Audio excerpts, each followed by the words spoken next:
حضرت علی کرم اللہ وجہہ نے انہیں جو دعا فرمائی اس دعا کو میں خود سال ہا سال سے بتا رہا ہوں اور میں خود پڑھ رہا ہوں.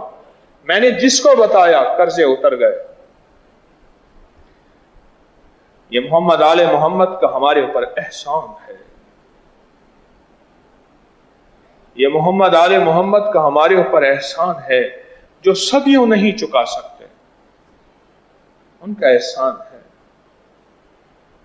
ان کا احسان ہے. تو کیا فرمایا؟ اب غور سے سنیں.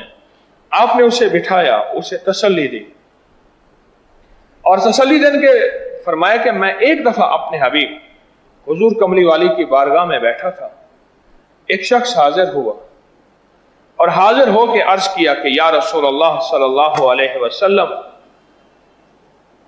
فقر اور غربت نے مجھے گھیر لیا ہے، تنگ دستیوں نے میری زندگی کو تنگ کر دیا.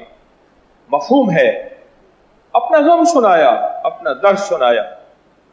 اب جو میرے حضور آقا نے جو اس کو بتایا تھا، حضرت علی فرماتے ہیں سائل میں تجھے وہی بتاتا ہوں، کا حوالہ انشاءاللہ آپ کو ملے گا، آپ کا دل ٹھنڈا ہو جائے گا.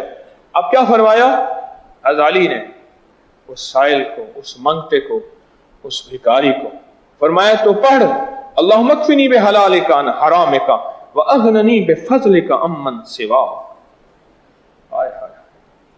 اس دعا کی اگر تھوڑی سی توجہ آپ لے لیں، اللہم اکفنی بحلالک، اللہ میری حلال سے اتنی کفایت کر، اتنا دے، اتنا دے. تھوڑا نا، تھوڑی سی کفایت نہیں ہوتی. لفظ کفایت سے آپ غور، لفظ کفایت کو غور سے سنیں. اللہم اکفنی، اللہ میری حلال سے کفایت کر دے، مجھے حلال اتنا دے، اتنا دے، اتنا دے.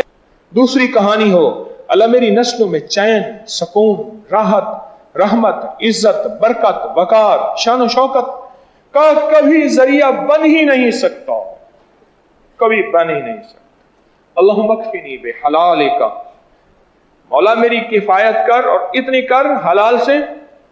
اب آگے سنیں، اللہم اکفنی بحلالک عن حرامک، حرام نہیں،